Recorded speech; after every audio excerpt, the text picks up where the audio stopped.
What's good, Commanders fans? Just want to come on here. Wish you guys a happy Friday. I hope that everybody has a great weekend. Let me fix my hat so you guys can see the logo on the hat a little bit more here. Shout out to the Wizards. And shout out to the Wizards for having that draft party. Shout out to my guy Shugs B Z1 as well. That's my guy. So yeah, I just want to talk about the receiver room and then of course talk about the picture of Luke McCaffrey. Just give him some love, I've been kind of tough on him. I never said that he wasn't going to make the roster, even though I have seen some people say that on social media that they think he will not make the roster. I think they said that before minicamp. That was like around like when they drafted Jalen Lane and things like that. People saying that Jalen Lane would take his roster spot and whatnot. But I don't think that's the case. Now, I don't think Luke's going to have like a crazy year or anything like that because Terry's, of course, has to get signed and get the contract extension. But Terry's going to get his 1,000 yards.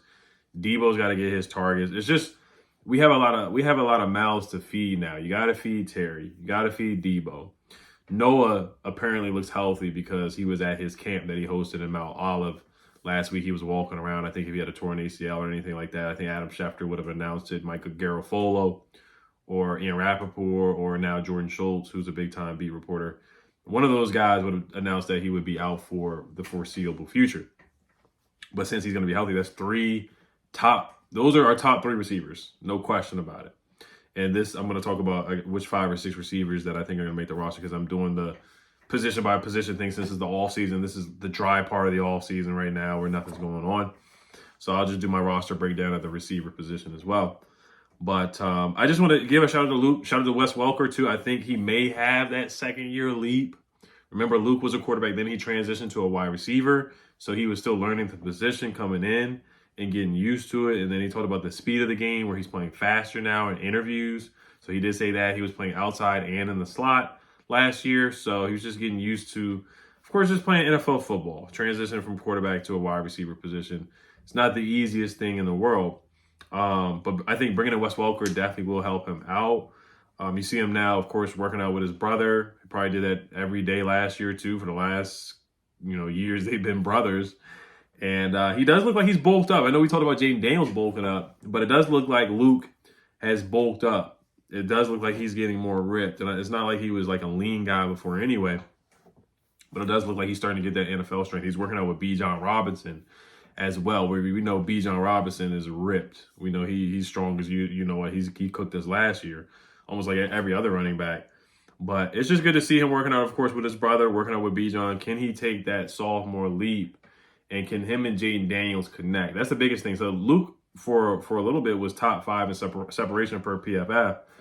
But for whatever reason, him and Jaden just couldn't get on the same page. They just couldn't connect. There were a lot of times where either Jaden was getting pressured and he just missed them, or just for whatever, he was either overthrown, or either he was just looking at Terry or looking at Noah. And that's the thing, like, how many design plays are they going to have for Luke where Luke is featured in this offense? So that's just the tough part for Luke where, I don't know if they have his over-under receiving yards online anywhere, but I would put it at probably like 100 or 200 just because it's just a lot of mouths to feed, man. Like, you look at even last year, Terry got 1,000 yards, Olamide got 500, Noah Brown got 400, Austin Eckler got 366.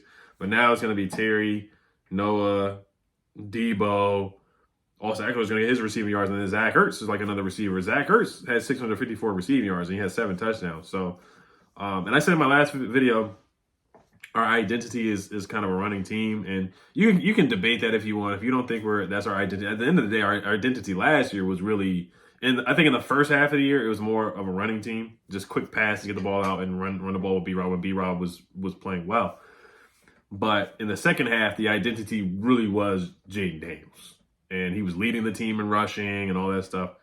So, but my point is that I just don't think we're going to have like a bunch of 1,000-yard receivers. I just don't feel like the way we play is a style where we're going to have 2 1,000-yard receivers. I think we're capable, like if we want to do that, yes, that can happen.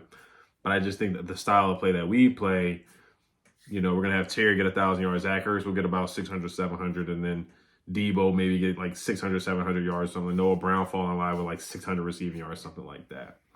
So that's just kind of how I feel our offense will kind of trickle out numbers-wise. Where does Luke fall into that equation? Where does Jalen Lane fall into that equation?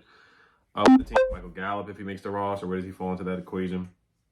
We'll see. But if Noah Brown did stay healthy, he probably would have got like 700 yards because he ended at 453 before he got hurt, and he only played 11 games. So, but yeah, no, I'm rooting for Luke, man. He had a great offseason. He was one of the standouts of the offseason. That people were saying that he was running away from guys. That's one thing too. Yak is something that we're definitely looking for from the receiver position. A lot of guys I hawk down at either the 1 yard line or the 5 yard line, 6 yard line. So if he has some breakaway speed, he did a good job returning kicks.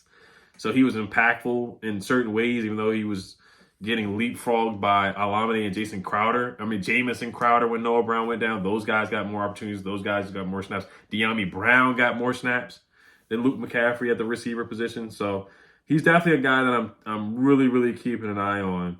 And they say Zach Selby said one of his best moments was when he was able to shake off Marshawn Lattimore during 7-on-7 drills and got open for a decent gain. He also made a tough sideline catch with Tyler Owens, providing tight coverage and scored a touchdown on a catch and run later in the day. So there were some times he was matched up with Luke McCaffrey. He was matched up against Marshawn Lattimore. He was winning those reps against Marshawn Lattimore. So that's good to see too. So, we'll see him in the slot on the outside and just learning from Wes Walker. Let's see if he can connect with Jaden Daniels. But like I said, looking at the picture, like I said, I'm not going to take too much stock into it. But once again, it's just good to see him working out. Of course, like I said, he's worked out with his dad, Ed McCaffrey, and Christian McCaffrey's brother for years and years and years and years. So we'll see what happens this year if anything will translate to him improving this year and getting it. Just give me 300 yards. Let's see if he can get 300 receiving yards on the season as the fourth option on the team. So all right. So quickly, we already know Terry's gonna make the roster. Obviously, the four shoe-ins are Terry, Debo, Noah. Like I said, I think Noah's healthy, so that changes things too because I was prepared, after he was carted off and he yelled after he went over a speed hump. I was like, dang, do we need to go out and sign a guy or what's going to go on? Who needs to step up? But it looks like Noah Brown's going to be available for week 1 until we really hear from Dan Quinn, though. And so Terry, Debo, Noah, Luke McCaffrey, Jalen Lane, that's 5 receivers right there. I think we're only going to keep 6. Now, everybody keeps asking me about Ja'Cory Brooks. Craig Hoffman, he said that he does not think that Ja'Cory Brooks is going to make the roster. That's what he said on his show with Logan Paulson. He also said that he doesn't think Michael Dieter is going to make the roster either. That's not like a big surprise because Michael Dieter's more of a backup depth guy, but, he did make the roster last year. Now, a lot of people are rooting for Ja'Cory Brooks. I guess he just wasn't impactful in mandatory minis. He just didn't make a lot of plays to really stand out like Luke McCaffrey did, and Chris Moore made a lot of plays. So the reason why I'm doing this 5 or 6 receivers again, because I already did it earlier, is because I think Chris Moore is going to make that spot, man.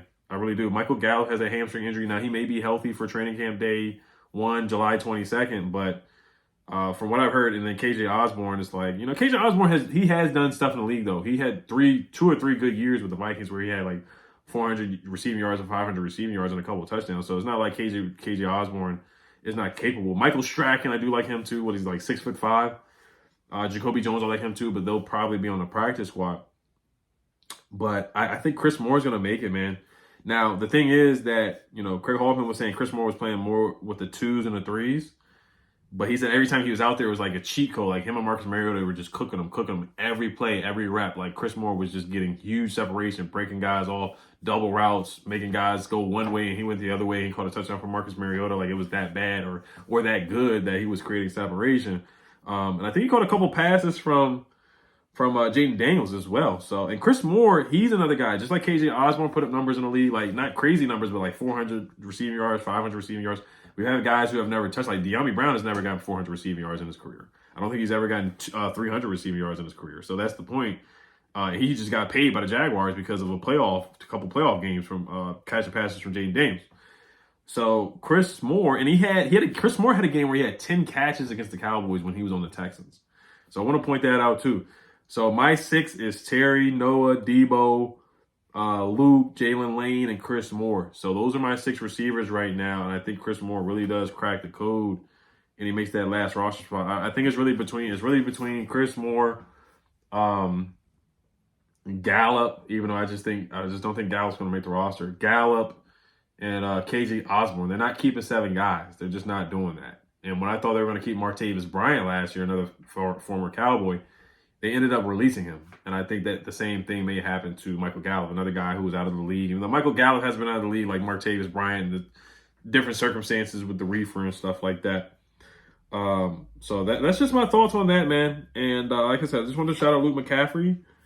But those are the 6 guys, and even you look at Zach Selby's article about Chris Moore too, where he gave him a shout out too. He said he started minicamp by catching a deep pass from Daniels over Trey Amos. Like, this is against Trey Amos, who was apparently locking guys down in practice, first string guys. He made another explosive catch the following day, this time over Carlin Vidgers on the left side of the field. Carlin Vidgers is supposed to make the roster. He's the one UDFA guy. He's one of the few UDFA guys that are going to make the roster this year. So let's see what happens, man. So I'm very intrigued. Let me see how tall Chris Moore is as well. Let me see how tall he is real quick before I wrap this up. He's 32 years old. He is 6'1". I thought he was like 6'3" or something like that. But he's 6'1". Has some speed to him, man. So keep your eyes on Chris Moore in training camp. Keep your eyes on him on those preseason games. I think that preseason game against the Ravens, that last dress rehearsal, is going to be huge. When he's out there playing with Josh Johnson and Sam Hartman and guys like that, I think that game is going to be huge for Ja'Cory Brooks, Gallup, and who else is on the roster? KJ Osborne. That game was going to be huge, and I predict that Chris Moore is going to have a big game that game. Or even in preseason, even like one of the preseason games, Chris Moore is going to catch a bomb.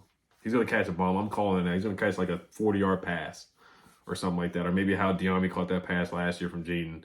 I think Chris Moore is going to do something similar to that in the preseason. People are going to be like, wow, okay, yeah, he's got to make the roster. So, all right, guys, you guys have an awesome weekend. Enjoy your weekend. Hail Commanders. Hail to Wizards. Peace.